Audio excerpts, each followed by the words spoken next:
Ladies and gentlemen, welcome back to DreamHack Open 2013. Got yourselves a ZVZ. In the bottom right hand location, I present to you your Green Zerg player Twimp.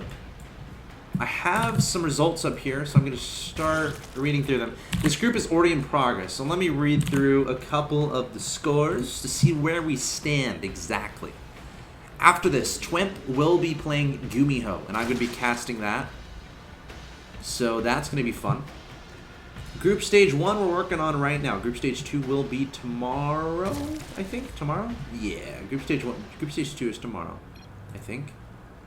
I don't even know. I think it all ends on Monday. That's something I should probably know. Anyway, this is group number 12. Twimp is currently 0-1. He lost 2 games to Gumiho. Twimp lost 2 games to Gumiho. In the top left, we have the Red Zerg player, Kaldi. Kaldi won 2 games, so Kaldi is currently 1-0. I don't know who's up. Did they say it? I can't ask. Shoot. Oh, man. I don't know who's up. I know someone's up. They said it in the pregame chat, but I forgot what it was. And you guys are like, Axeltoss, why are you so bad?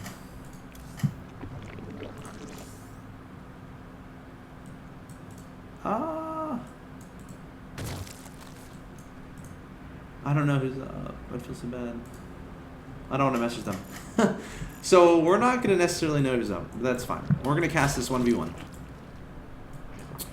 Got fairly moderate openings. Both these guys droning a bit. Not any crazy 13, 12, 10 pulls, 11 pulls, anything like that. Very standard play. Looks like 14, 15 pulls. Earlier gas here for Twimp, which is really interesting because he's foregoing that natural. Whereas Kaldi is making that natural. Now, it's going to be up to Kaldi to identify this and figure out what's going on. Because what this is likely going to be, it's always going to be a speed opening. And then it's likely going to be speed, and then he's going to use he's going to keep guys in gas. He's not going to pull guys off gas here, I don't think. Oh, maybe he is. Okay. Interesting. So just getting early speed, keeping one guy in gas. See, this is one of those openings that I'm just definitely going to remember in my mind and try to start using if I feel like it's good. One guy in gas. So he's going to make a lot of speedlings. Maybe with the intention to freak out his opponent and kill his opponent's natural. Now, he's not all in with this by any means because, again, like he's only mining 1 gas. It's not like he's all guys in gas. It's not like he's making a Baneley nest with the intention to build a billion things and taking his natural. Kaldi's going to see this. He's going to spot the pool. He's going to spot the gas. He's going to click on it and see how much is mined. And sees that it's just a little bit up. It's just a little bit up. He's going to recheck just to verify. But now the lanes are crossing the map. Speed is about 60% of the way down. Kaldi's going to make a spine at his high ground. He's not mining any gas. What? Interesting. Kaldi's not mining any gas whatsoever. He's going to have 3 queens and a spine crawler and a lot of slowlings. So, you know, the fact that he's not mining gas means, A, he's not going to have speed. B, he's not going to have banelings. And when you consider that, his opponent he can make as many speedlings as he wants. And he's making a baneling nest.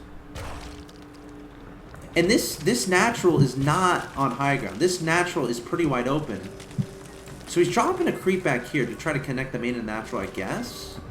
But I feel like the creep tumor should start getting out here so we can start walling this off. Because if he's just facing off against speedlings, he needs a creep tumor out here. So we can get this creep connected and he can wall off with Evo chambers and stuff. Otherwise, I don't see how he stops just mass speedlings from doing damage. Still no gas. Okay, finally. Finally gas is being added on my Kaldi.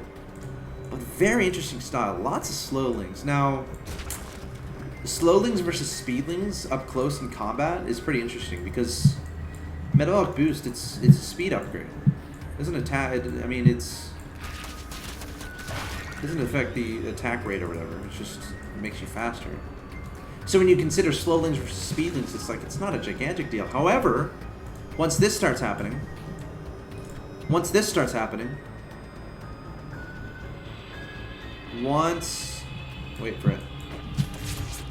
it.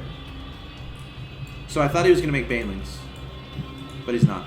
He's making a roach worm, and he's saving up gas, and he's not getting a lair. So that means he's doing a roachling baneling type play.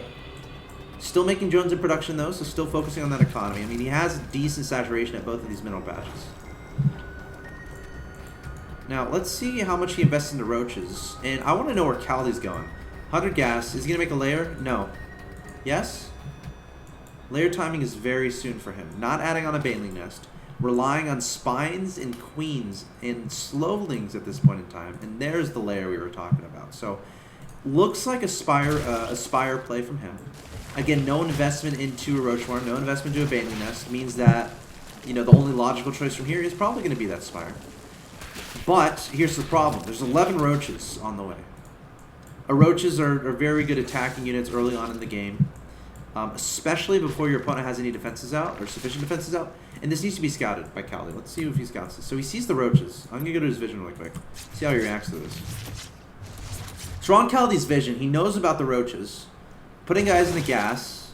Layer's about to finish. He's not adding on... Okay, there's a Baneling Nest. He's going to add on Roachworm. Because I feel like he was going for Mutas at first, but now he can completely abandon it, knowing that his opponent is making those Roaches. However, looking at the Units tab, 11 Roaches on the field, and they're on the way. There are the Evo Chambers we were talking about before. I still don't know if he knows completely about this. I'm going to go to... Okay, he knows.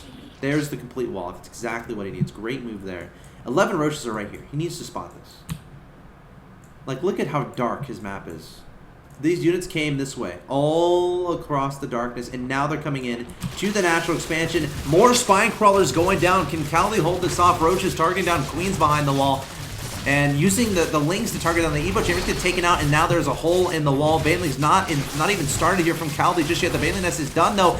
Oh gosh, the links have to be very careful. You don't want to run into those Banelings, and the Spine Crawlers desperately trying to hold the Queens as well. Have a decent amount of energy for transfuses, but Twimp is just sending so many units into this natural expansion that I don't know. Can Kaldi hold this off? Spire is like 70% of the way done. If he can just stay a little bit alive. 2 spines just now finishing, 3 spines finishing. That's a great move for Kaldi, but there's still so many units here in this natural expansion behind this. Still nothing but units for Twimp. He realizes the dire situation of this. He knows he needs to win, but with 20 more lings in production here from Kaldi, he's going to clean this up.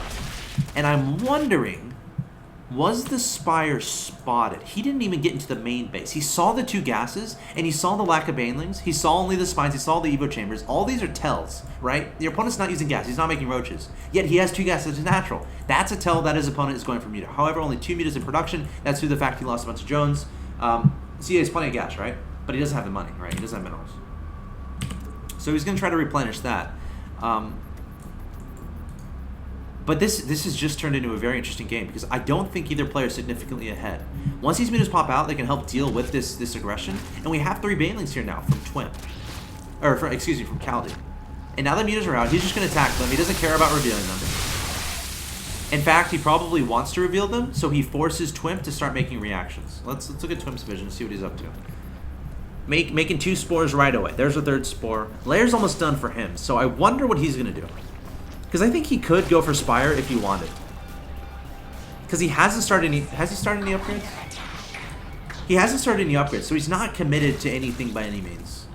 And when you're trying to deal with Mutas from your opponent, what do you do? So the Layer just now finished. Let's see what he does. Either A, he starts his upgrades. B, he starts a Spire. Or C, he starts like an Infestation Pit. Or a Hydra Den. Okay, there's a Hydra Den. So now he should be starting upgrades. The +1 missile and +1 carapace. He should do that right now. Taking the 3rd, I'm okay with that, but you gotta protect that 3rd against the Mutas. Gotta get the 1/1 on those Evo Chambers. Gotta get the +1 missile and +1 carapace. There it is. +1 missile, +1 carapace. Perfect. Okay. So now the problem's gonna be, can he hold this 3rd? The Mutas are there. There's no spores here. Again, the creep just now finished, so you just now be making a spore, but all this stuff would probably kill it. So the 3rd gets taken out, and this is the deal. This is the deal with Mutas. Now, I'm wondering where Kaldi's going to transition to, because behind this is actually really fascinating. He's not making... When you're going Mutas, usually you'll get +1 armor or something, and you'll continue Muta production, right? Or you'll do 1/1 upgrades and go Masslings or something. But look at this. He's getting Missile, and he's putting down a Roach Runner. So Kaldi is going to be switching directly from Mutas into Roaches. And I really like this a lot, because the Mutas basically get map control, kill Overlords, and you're killing your opponent's 3rd, you're getting your own 3rd up. So if you think just about bases and what these Mutas are accomplishing, here's what they're accomplishing. The Mutas are getting Kaldi a 3rd, and they're denying the 3rd from Twimp. Because Twimp wasn't able to get the creep over there in time to get a Spore Crawler there. Wasn't able to get Hydras out in time to get over there. And what'll typically happen is, or what'll happen sometimes is, And this is actually really fun to do in ZVZ. The Ling's trying to do a counterattack. Great move. I really like that. But there's Banelings, Ling's here. It won't move. It won't work. So what'll happen is the player on 2 bases, the player who's not going mutas, will make Hydras, right? Because they're trying to deal with the mutas. That's the idea. They're making Hydras. Now, if they overinvest in the Hydras and don't make enough roaches, and all you do as the muta player is make roaches, because you don't have to worry about mutas necessarily, unless there's a crazy tech switch from the other player. But if he's only making roaches, you know, Kaldi, he made a lot of mutas, and he only makes roaches, and he keeps that hidden from his opponent, right? Like, he doesn't let his opponent get across the map to scout his intentions, and he stocks up like 30 roaches or something. Let's see Unistab. We're already seeing 13 roaches to 10 roaches and 5 Hydras. Now, if we're looking at the bank of Kaldi right now, he's supply blocked. See? He's 109 out of 110. Look at his bank. 800, 600. Guess how many roaches that is? He needs to make overlords. So 5 is about to finish. Watch all these roaches come out. Okay. Watch all these drones come out. So he's just gonna, that's fine. He's just gonna saturate. No reason not to. You have base advantage.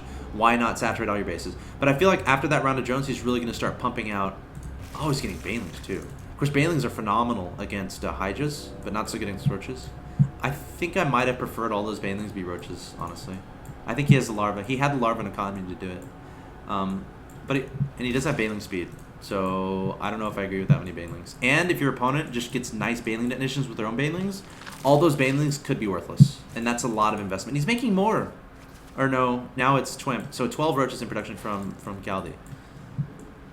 But I guess the idea here is as long as you kill the Hydras, the mutas can kill everything else. I don't know. It might be a personal preference, but I do think Kaldi is ahead here.